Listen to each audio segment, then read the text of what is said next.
So good afternoon, everyone, and thank you for joining us today for a conversation with the Ohio State University's 16th president, Kristina Johnson. My name is Chrissy Sprouse, and I am grateful to be serving as chair of the university's staff advisory committee this year.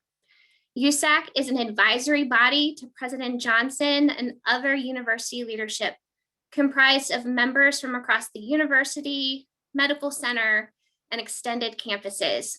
Our mission is to maintain an active and participatory line of communication with the university community and to provide a forum through which staff can raise, discuss, and make recommendations to support the university's mission. USAC leadership created a multi-year plan to help foster consistency in our vision and focus, and this can be found on our USAC website. And our mission will remain consistent, advocating on behalf of staff. This year, USAC is continuing our theme with preparing staff for change during this time of unprecedented organizational, procedural, budgetary, and leadership change by increasing our communication efforts via our monthly USAC newsletter, in addition to our social media accounts, Facebook, LinkedIn, and Twitter, and providing forums such as today for staff to hear directly from President Johnson. For today's webinar, questions were collected from the staff community and several themes will be addressed, such as the state of the university address, equity, staff well-being, and returning to campus. Please note, all attendee microphones are muted, cameras are turned off, and the chat feature has been disabled. The Q&A tool will be monitored throughout today's webinar for follow-up questions. Questions will be addressed towards the last several minutes of our time with President Johnson. For any questions not addressed during our time, we will be sure to share this with the President's office for follow-up. For closed captioning, please select the CC icon found at the bottom of the Zoom webinar. This discussion will be recorded and posted to the USAC website. If you have any technical issues, please contact Lauren Gannon-Evans, Randall McKenzie, or Drew Miller. President Johnson, welcome and thank you for your time today. How are you doing today? I'm doing well. Thank you very much, Chrissy. It's a pleasure to be here. So thanks for the time and the opportunity. Yes, thank you. So before I turn it over to Stephen, I thought we could have a little bit of fun and get to know you a little bit more. So I'm going to ask you a series of questions of what I like to call rapid fire questions. And these may be the most difficult questions you get today. Are you ready? I'm ready. All right. So the most important question of today, scarlet or gray? Oh, scarlet. Favorite spot on campus? I think Mirror Lake. Okay. You know multiple that choice. area? Yeah, go ahead. Sorry. No, multiple choice or essay? Oh, these are hard. Essay. Apple or Android? Am I allowed to say that? I think Apple, because we have that great initiative with them. Great. That's a good choice. Half empty or half full? Oh, half full, definitely. Sweet or savory? Savory. Ice cream or cake?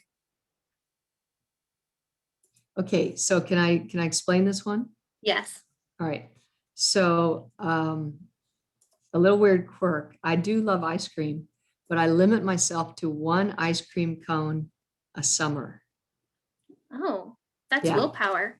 It is. So there's like that one moment when it's just the right temperature. And everything's got to be right because I only get one.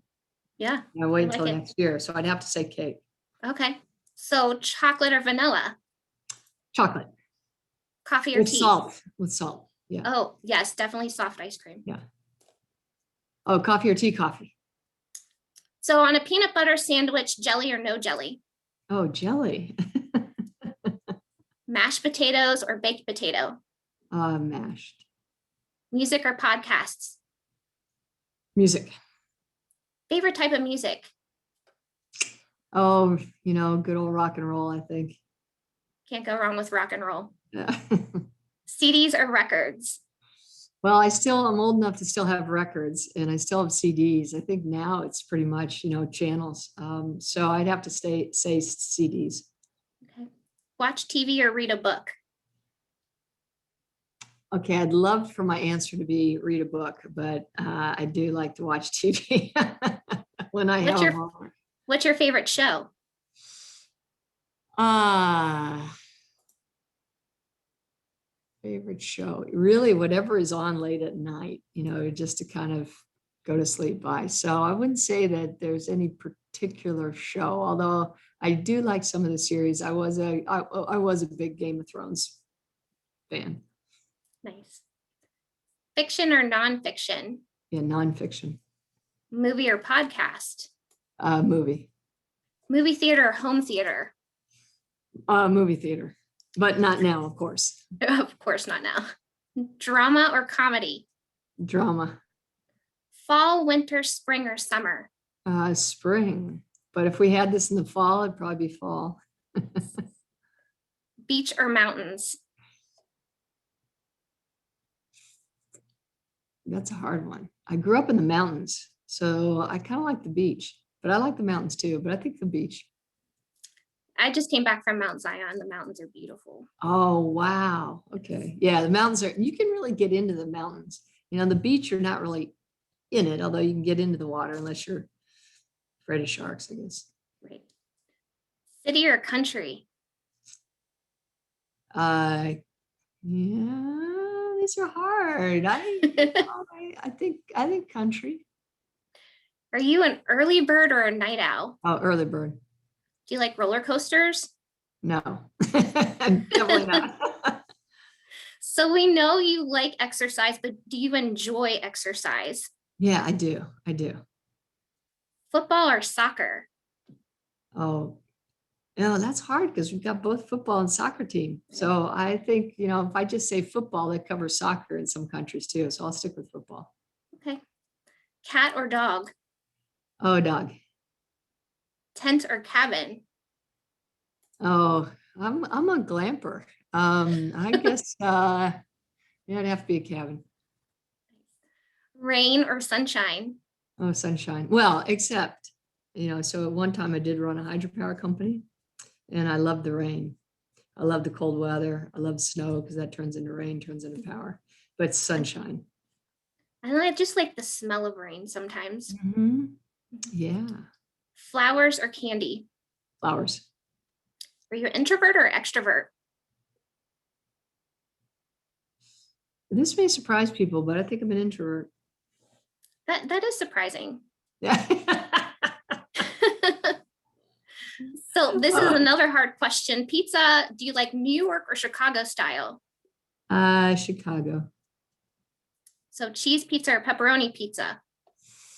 I like, believe it or not, cauliflower pizza. Yes, it's delicious. Yes, it is. Is it tomato or tomato? Tomato for me. Soda or pop? I don't generally drink carbonated beverages. Same. All right. Excellent. Yes. So if you had a choice of takeout, would it be Chinese or pizza? Probably mushu vegetables, so Chinese. So do you have breakfast for dinner? I like breakfast for dinner. Yes. And last question, dark or milk chocolate? Milk. Nice. So thanks so much for participating in that fun little activity. I told you there were some difficult questions in there. There were some tough ones. So at this time, I'm going to turn it over to Stephen Laborick, our USAC chair-elect, who will be facilitating today's conversation. Great. Stephen? Great. Thank you, Chrissy. I guess I feel like after that, I have one follow-up, and it's going back to the ice cream. I just can't get over this. So, when you moved here last year and you had your first summer in Columbus and you only had one ice cream cone, what did you have? Oh, it was Jenny's. Oh. And it was Jenny's and it was, I think it was the butter cake. Gooey butter cake. Yeah, that's it.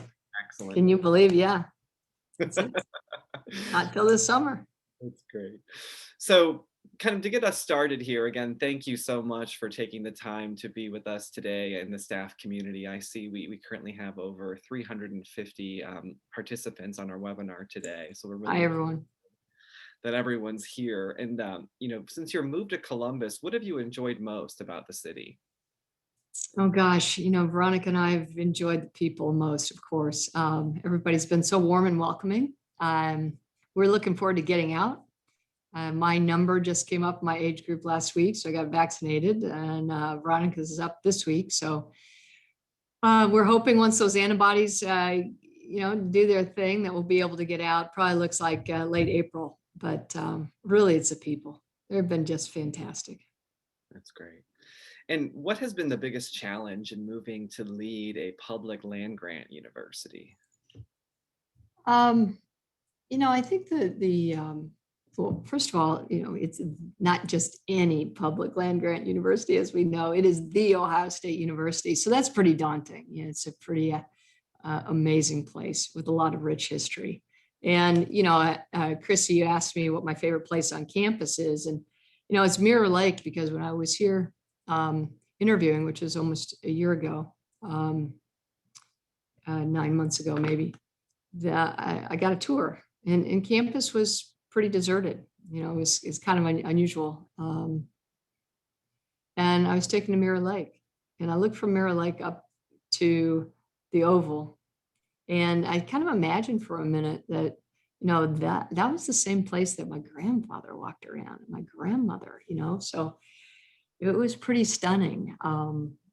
So I think it is a daunting task. At the same time, what's great is we have so many outstanding staff, faculty, and wonderful students. So, we're a team, and I felt that way. And I think everybody has comes to the position that way. So I think that's one of the biggest challenges, just continuing to build that team and let people know how much we care.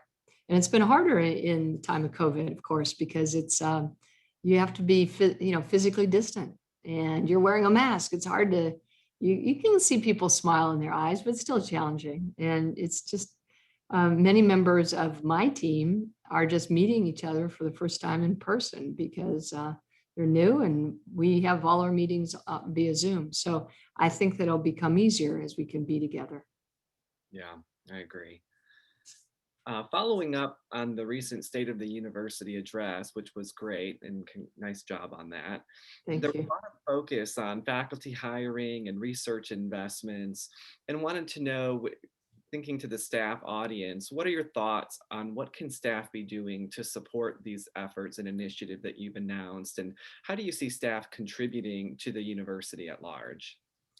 Well, first of all, it's incredibly important, and I did talk a bit in the State of the University address about the importance of staff. And when I was a dean, I looked at I tried to understand really how the rankings worked.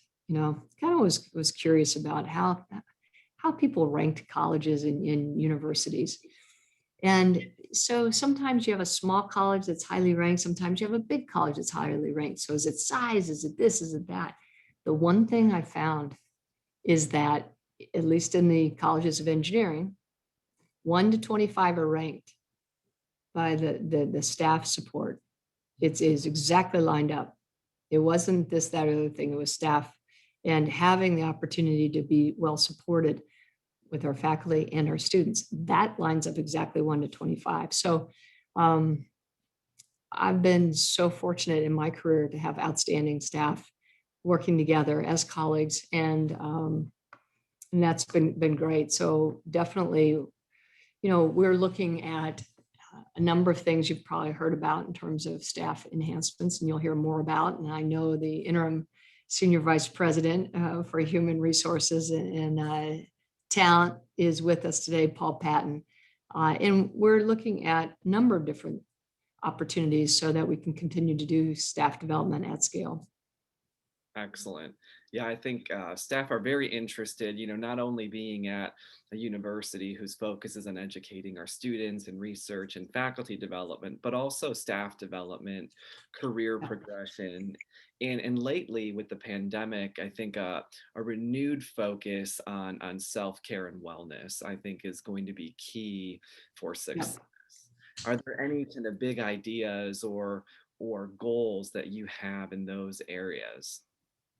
Well, and I'm going to take some notes if you don't mind. So if you see me looking down, it's because it's really very important to me. So don't want to make any announcements today, but I will say that we will be looking to roll out a few things in the next couple of weeks. And then it's continue to understand what is the role of career roadmap, what is the role of how we do staff development. And I think that's going to take me, it's going to take us a little time. Paul just joined in, I think December. Is that right, Paul? January. Okay. So it's November. still early days, but this is a really important part of what we want and what we're about. Excellent. So I'll look forward to hearing, recommendations and what we can do to be better. The other thing we've done is I asked our chief wellness officer, who's also the dean of our College of Nursing, Bern Melnick, who's fabulous, to brief the cabinet on several occasions about the survey that we did around wellness on campus. And so I think there's a wealth of opportunity there to look at programs that can lead to the health and wellness of our staff. And yes, you're right. This is, it's a very stressful time for all of us. You think about it. For a year, it's been almost exactly a year since the universities across the U.S. pivoted towards remote instruction, remote support. It's been very stressful on our staff, on our faculty. It's been difficult on our students. And yet here we are, a year later, getting ready to emerge from this. And I'm so proud of everyone for pulling together and everything you've done to make that happen. It was extraordinary. I mean, there's one thing that, and if I start giving shout outs to certain groups, then I'm going to offend somebody. So I'll try not to do that. But I am so proud of everything that the staff did to get ready for the school year. I mean, when you think about it, we haven't seen any in-classroom transmission. We don't have evidence of that. Well, what does that mean? It means we prepared all our classrooms really well. They've been deep cleaned. There are protocols in place. There's PPE that was passed out and prepared. And that's critical. That would not have happened without the staff. Completely agree. I know I was thinking, I think it might have been this week, actually 1 year ago, that things really began the shutdown process. And thinking of all the testing that was done for students and all of the vaccination clinics now, those are really all run by staff. And so I think it's That's right. a testament to the contribution and the ability to adapt on a dime. And so it's been such a great experience to be part of it all.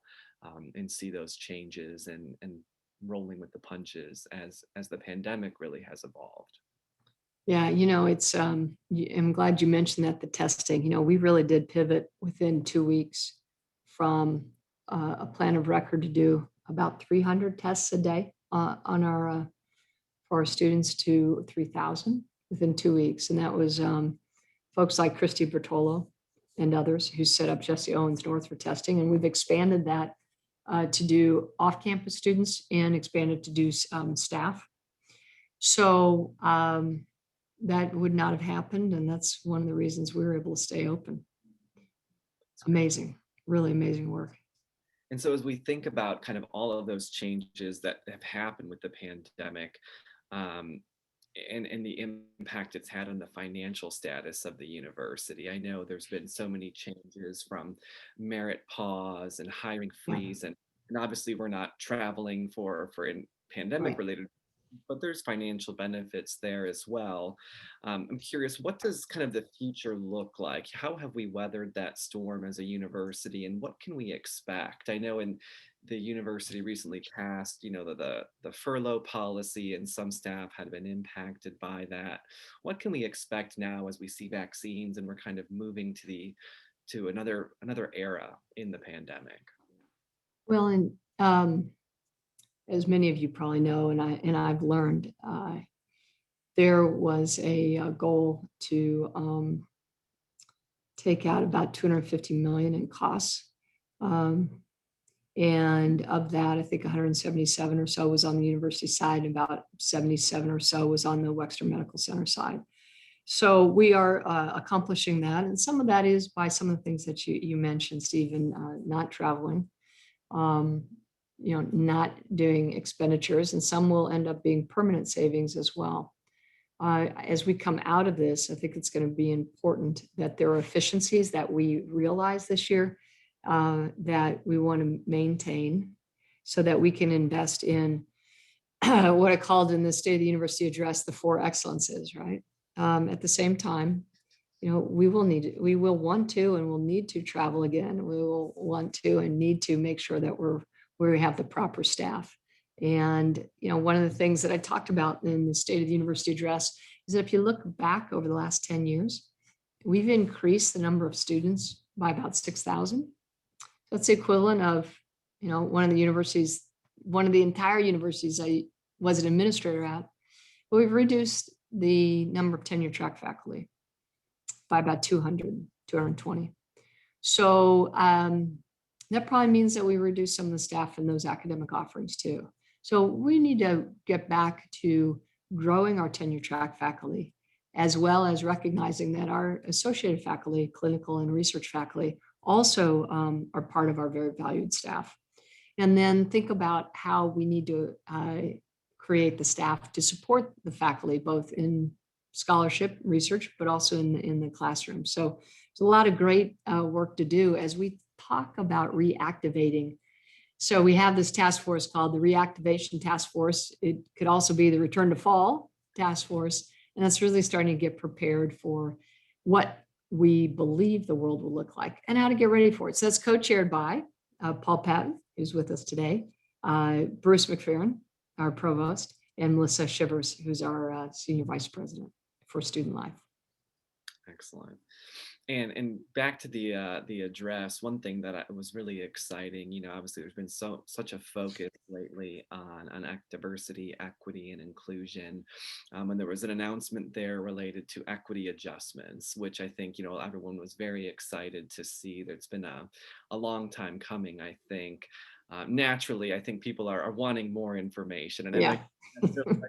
to make any announcements today, but in your vision, what does a timeline look like, if you could share, and how can we ensure that equity adjustments are done kind of in an equitable way across the entire profile of staff and all of our campuses and beyond?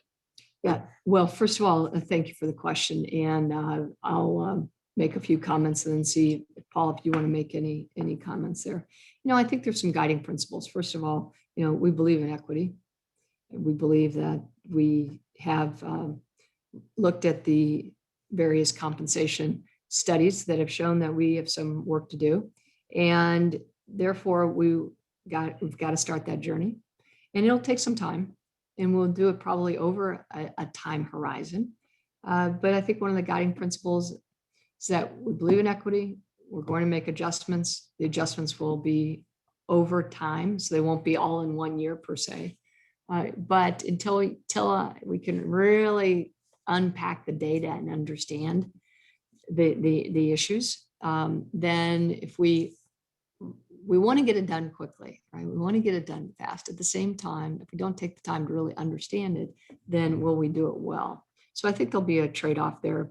But the important thing, and I'd like to say to the staff, is this is very much top of mind, and we really want to start this soon. And so we probably will be talking about some aspects of it in the very near future. Don't want to get ahead of that work, but it will not be too long. And I don't know, Paul, if you want to make a comment or so on that.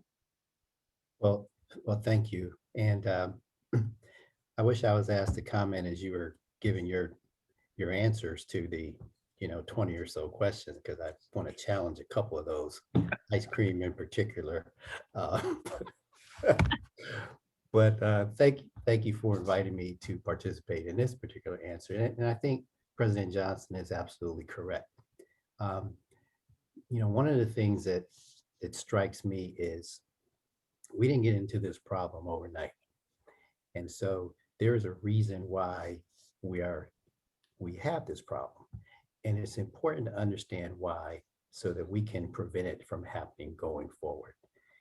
Addressing it all at once on the surface sounds like a really good thing, but have we done anything to build the foundation to make sure that it's sustainable.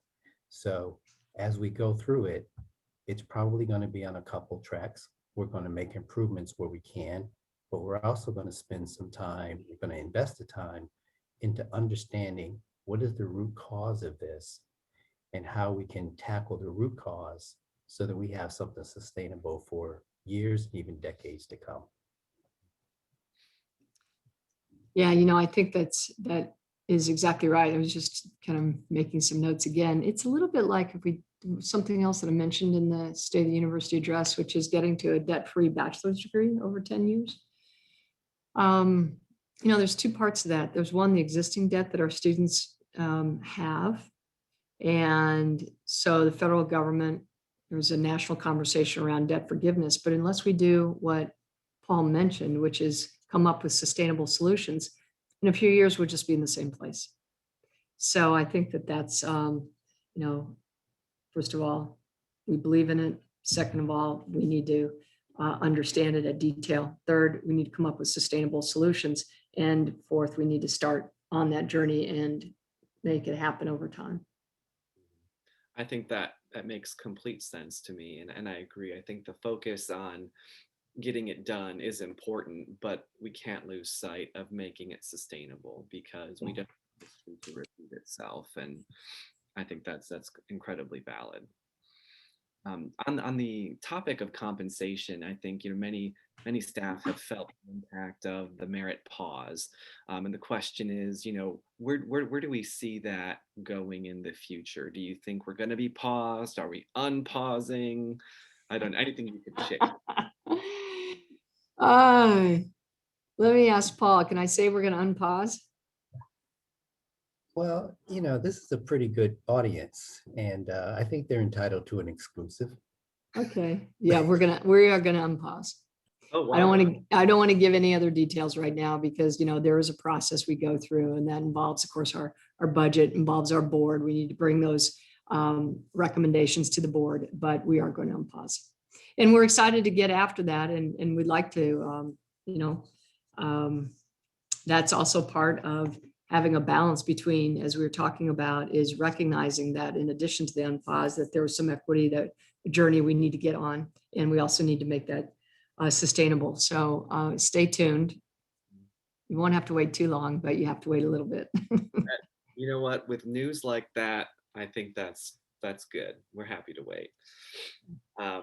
I guess while we're on the topic of equity, maybe aside from compensation, but there's many aspects to equity. Yeah. What are ways that we can have the staff and the university at large support inclusion and equity for our current staff, and as well as focusing on increasing diversity within our new hires? What are some of the tactics and goals we have in that area?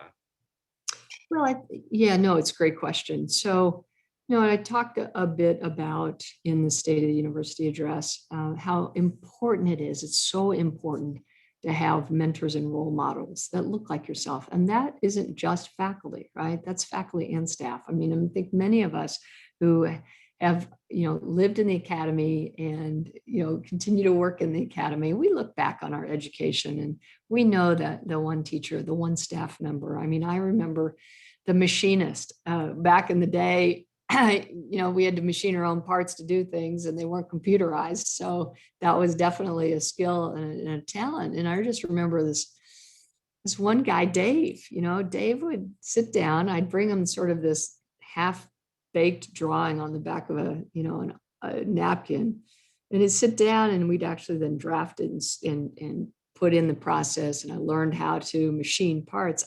Those are things that were critical to my experiment working. Would not have done it without having the staff there.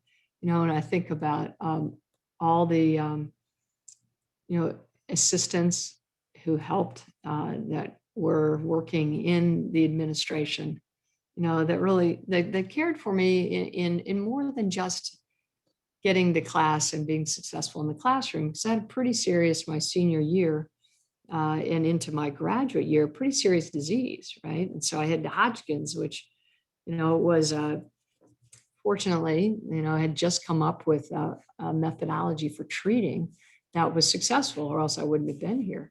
But I have to tell you, the staff that supported me during that time, I mean, they made me chicken soup. Now, maybe that's why I don't eat ice cream now, because they didn't bring me ice cream, but they brought me chicken soup, and they did actually ground up the chicken. It was, God bless him. I'm glad that Dave was one of those folks too who did that. He sticks to machining, but it was helpful, and it was nice to have the care, and you just knew that it was a real family. And I think that's what we, that's where I think that the opportunity to grow and grow that family comes from. It's really the whole community, including a lot of the staff. So I have very fond memories as a student, and then as a faculty member and as administrator, to really rely on our staff for helping build that community. And anyway, I could go on, but I'll wait, because I know you probably have some other questions or comments. No, I appreciate the personal anecdotes. I think that it's helpful, and it kind of speaks to the supportive culture and environment that we all want to have, at Ohio State as well. Yeah. And speaking to kind of wellness and group support, what are your thoughts and views on proposals such as like the winter recess proposal or mental health days, or really kind of any type of thing the university can take on to help with staff well-being, similar to students, faculty often get academic type breaks, and then Right. some staff don't always get that, and so other universities sometimes have varying types of programs, and I'm sure you've been at several that have different types. Curious of what your thoughts are of what might be an option here at Ohio State. Yeah. Yeah, no, it's a great question. And so Chrissy and I had some really great conversations pretty close to the winter break, about, is there something that we could do here at Ohio State University? And so the Ohio State, excuse me. And so I've asked Paul to explore that and to look into those sort of opportunities. I think the important thing is that we need to encourage everyone to take the vacation that they have too, because we have a lot of vacation that has been stored up, and that's tough. I mean, it's the work will always be there, but I think particularly now, and particularly at a time when it's important to take a breath, I would just really encourage everybody, find the time to take some of your vacation, and it's so important for mental health. And I'm looking at trying to find a day as a staycation. I think we were calling it, instead of a spring break.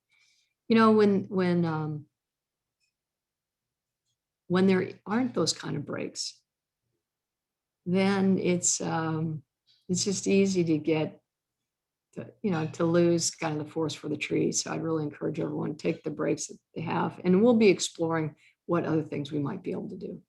That's great. Funny you mentioned it. We had a conversation this morning with Byrne about vacation and the importance of taking vacation. And I think, as we talk about the culture of the university, I think it's great for our senior leaders to share, that they are taking their vacation, Yeah. And to kind of normalize that, because, I think there can be a bit of a stigma. Obviously, the pandemic plays a part in that, you're not supposed to go anywhere and expose anyone. And, Right. That'd be important, Stephen. Yes. But as we come out of the pandemic, and how do we normalize, and whether it's self-imposed or otherwise, like that, yes, you earn vacation, you should be taking it. It's normal, it's healthy, it's what the university wants you to do, and it's why the benefits provided. And Yeah. I think that's something we all can reinforce. Oh, absolutely. That's great.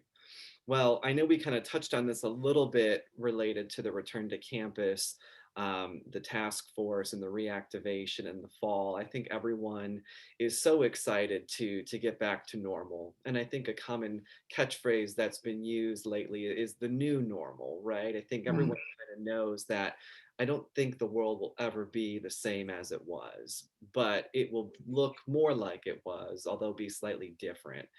And I think, curious as to what does that mean for the university? what will be the new normal? What can staff expect in terms of flexible work arrangements? Many people have been sent home. Right. Obviously, I think there's going to be a need and desire to have staff back on campus. What does that look like? Is that everyone 100% of the time? Is there opportunities for flexibilities, given how we've kind of proven that things can continue to operate? Would love to hear your perspective there. Yeah, and again, I'll probably ask Paul to comment on that a wee bit. So I think that we're, looking for guidance from the staff. And one of the things that we did around planning for commencement was we asked the seniors, how would you like to see your commencement? So I know that I mentioned earlier the survey that Dean Byrne Melnick has done. I think we need to find out about what is the art of the possible and how we can provide the opportunities for flexibility. I know in the corporate, I've read surveys in corporate America and industries that have done them already. And they're looking at maybe 25 or 30% of the workforce not returning. I don't know if that's even a possibility here, but does it allow for flexibility? I mean, not returning to work in a office. Let me finish that sentence. So I think that we will have flexibility. We will be able to provide the opportunity for work from home for, folks who can. I could see that no decisions obviously been made, and it is really varies. It depends on the unit and the area. But, Paul, maybe if you'd share a little bit about what you're thinking in this regard. Sure. Thank you, President Johnson. First of all, I think our staff just deserves tremendous credit for the way they've handled the past year. By all accounts, we have been successful in making sure that students can learn, that faculty can teach, and that you all can do what you need to do to support all of those initiatives. We can't thank you enough, because without you, we would not have been successful. And in saying that, we know the enormous burden that comes with working differently, working remotely, working without connecting to your coworkers personally. None of that is lost on us, nor is it lost on us the personal toll it's taken on people. Having said that, there's also tremendous lessons to learn from this experience. And I think many of those lessons were escalated because we had to work differently. So glass being half full, I think that's the answer I heard from President Johnson earlier. Glass being half full, what are those things we can leverage now? We've proven that we can work differently. So why would we give that up? Differently doesn't mean everyone working from home. Differently can mean different schedules. Differently can mean, there are peak times when this campus is absolutely busy, and there are times when the campus is not so busy. So should the workforce match the schedule? All kind of opportunities that we've been tasked with looking at some recommendations, getting some input, understanding that this experience has meant different things to different people, and respect that as well. Some folks can't wait to get back to work. Some folks, not so fast.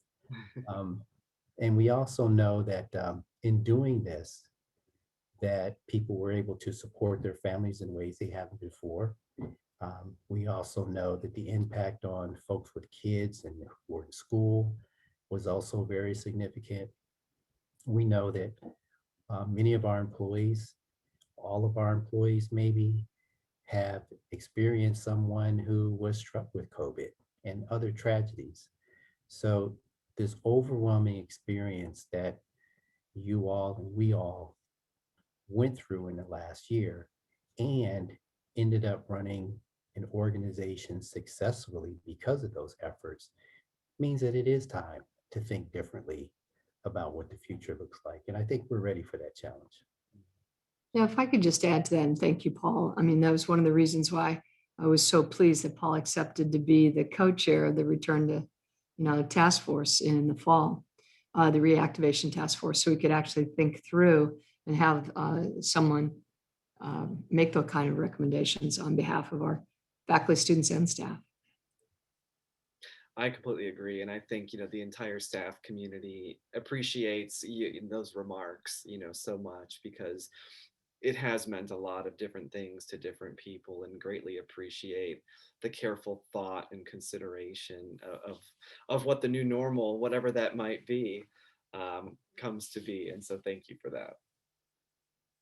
One question, kind of pivoting topics a little bit, is obviously we know the Ohio State University is so much more than just our Columbus campus. We have our extension workers throughout all 88 counties.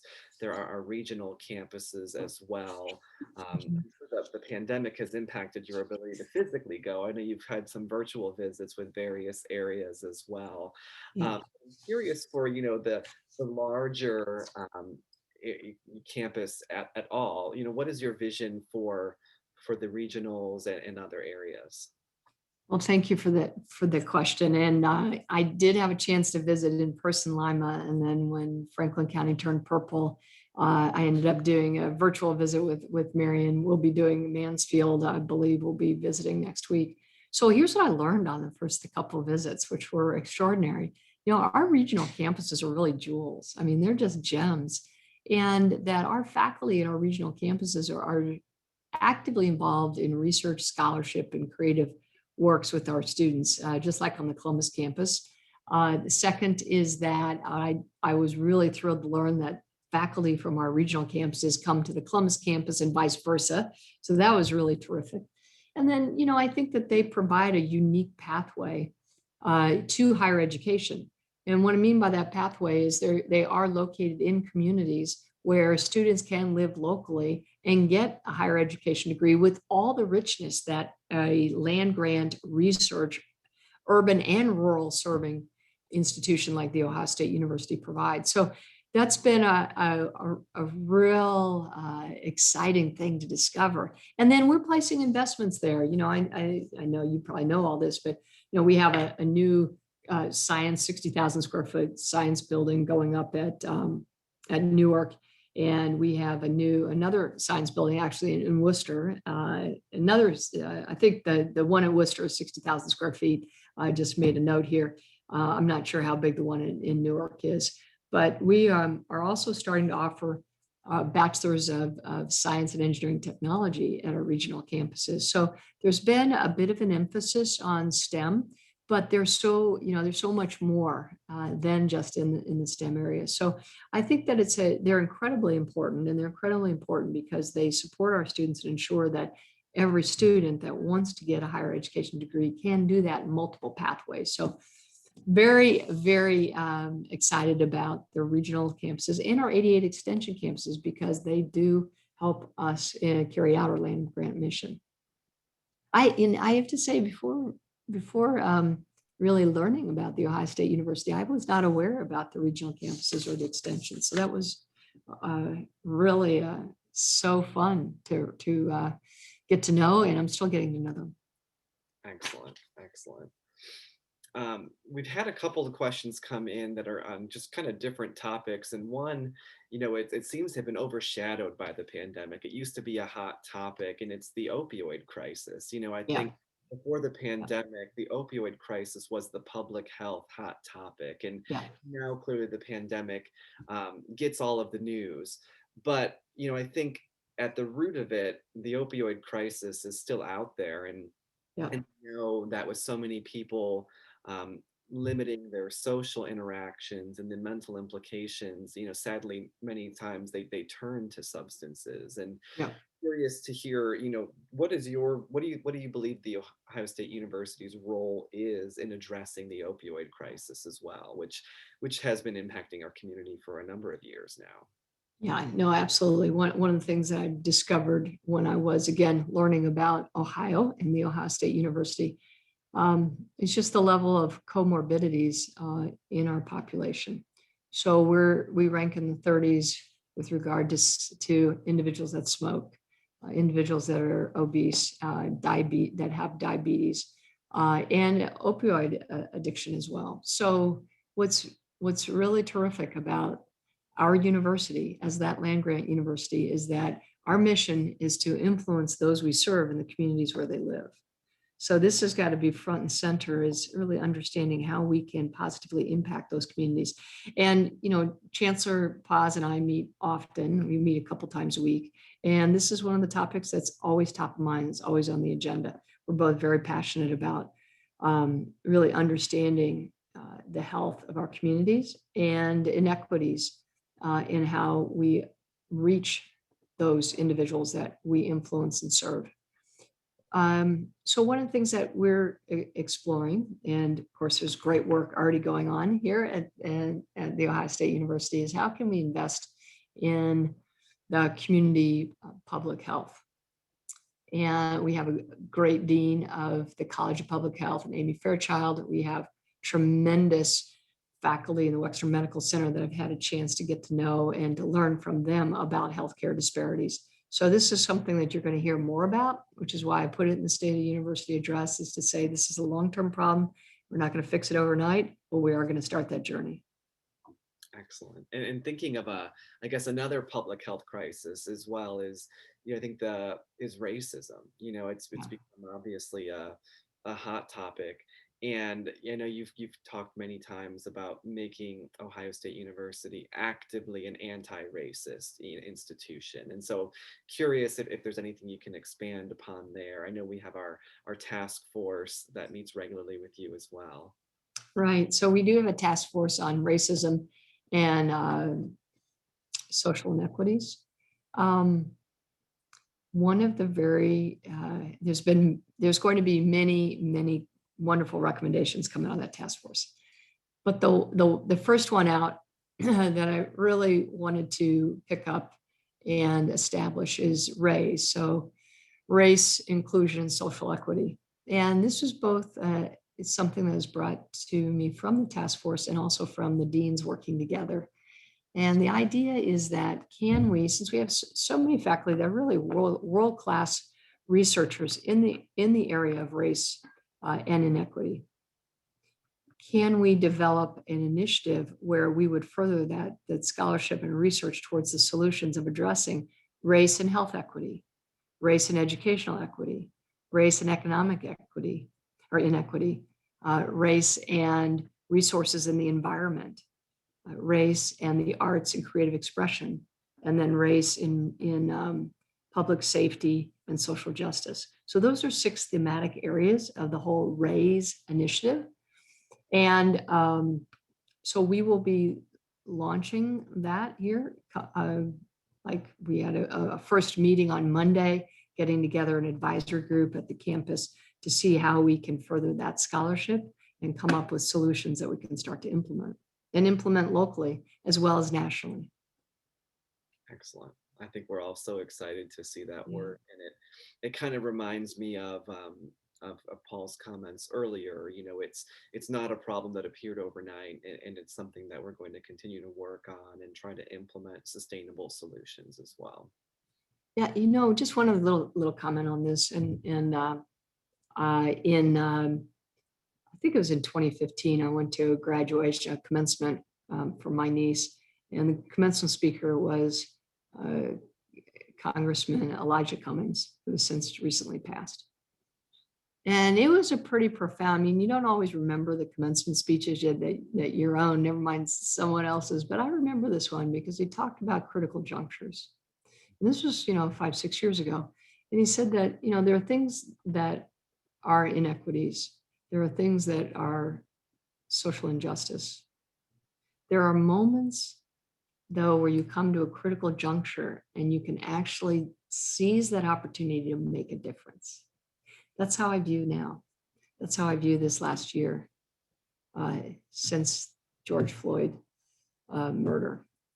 I see this as that opportunity, and since others for us. And so I do think it is a critical juncture and time to move. Excellent. Well, thank you so much. I know we always like to reserve the final few minutes for questions from our audience, and I believe Chrissy is going to join us to help go through some of the questions we may have received from the chat. And so I'll turn it over to Chrissy, but thank you so much, Dr. Johnson. It's Yeah. been a great conversation. Thank you, Anne and Chrissy. Appreciate it, Stephen. Yeah, thank you, Stephen. So President Johnson, on your thoughts, who had the more difficult questions? Was it the rapid fire questions or Stephen? Well, apparently I'm getting questioned a little bit about my ice cream choice. So I'll have to pick that up later. That was a good one. I think the rapid fire were challenging. There were some decisions that I had to make, and that's the problem. But no, they were all great. Thank you. Well, there is one more question about ice cream. So you said one ice cream cone, but how many scoops is on that ice cream cone? All right. Usually I will admit there's 2 scoops on that ice cream cone. I see Paul was holding up his hand of 6 scoops. Paul. Oh, that's funny. Now, I didn't talk about bundt cakes. I do like cakes. Have you been to the Nothing But Bundt Cake place? Yeah. That's a favorite. I won't ask you how many times. There is one question that did come in. The staff of the Office Undergraduate Research is really excited about your focus on increasing access to undergraduate research opportunities. And they would love to hear more about your own experience with research as an undergrad or mentoring undergrad researchers, or where your passion for undergrad research started. So no, I appreciate that question, and I did just see it in the chat. So I was glad that was one of the ones that you selected, Chrissy. I think it comes from the following, and this is really informs why I would like to double the number of undergraduates that we have doing research here. So when I was in high school, I actually had a physics teacher who challenged me to enter the science fair. And I was like, oh, it takes a while. You've got to work all year. I had previously done it. And, I placed second in the city. And, I loved the experiment. I loved the project. But, senior year in high school, working on another science fair project wasn't going to be my thing. But I really got excited about light, right? And waves in physics class. And that's what I built my whole career on. It really goes back to this little module within one class in high school. So my teacher gave me the 1968, this is a true story, of course, a Scientific American edition on holography. And a hologram, at the time, this was 1975, so it wasn't like the visible holograms had just been really invented in the last, decade, maybe 15 years or so. So, it was fairly new. They weren't on, stamps and everywhere you look now. So I thought, this is really cool. And it just clicked. And so I went to the teacher. I said, yeah, I'm going to enter the science fair, but it's just, I want to make one of these holograms. I want to see what it's like. So did all this work. I'll cut to the chase. But so I ended up winning the city, and I won the state. And then I went to international, and I placed first and second. And so why was that important? It was nice to win. But it built a lot of confidence. It built confidence that I could pick up an article from a journal, repeat the experiment, and then build on it and do my own curiosity-driven research. So then when I went to college and I entered classes where it was the only woman, never had a woman faculty member, undergraduate or graduate in any technical subject, only had 2 women in 8 years, period, as professors. I just said, well, I know I can do this. I've done it before. So don't tell me I can't. That's why I think it's important. I want students to really understand that they can build that confidence and do something that they can solve problems that aren't in the book, because you all know, and you have done beautifully this last year, solved a whole array of problems that were no handbook. There are no book that we had before. You're building your own handbook about how to survive in a modern pandemic. So, that's where the passion, I think, comes from. It goes back to that independent research project. And so now I want to provide that opportunity for other students. And let me just, conclude by just thanking you all again, and echoing what Paul said so beautifully. We are open today because of you. Great. And that's no small feat. But we also couldn't do it without your leadership as well. So thank you. Well, thank you. No, it was great. And I've loved working with you. And I just will continue to do all the things we need to do to make this an even greater university. So thank you. Yes, thank you. Before we leave, do you have any parting last words? Well, how about go Bucks? We've got some big tournaments coming up here, and we've done very well. I know swimming won Big Ten last weekend, so we've got a bunch of sports that are in process right now. We've got the basketball tournament, so just go Bucks. Thanks. Yes. So again, thank you, President Johnson. Thank you, Paul, for your time. But more importantly, thank you for your leadership through these difficult times. Thank you to everyone who submitted questions, who participated today. As a reminder, this webinar will be posted in the coming days to the USAC website, and any questions that were not addressed today, we will be sure to share those with the President's office for follow-up. Thank you and have a great afternoon, everyone. Thank you. Bye now.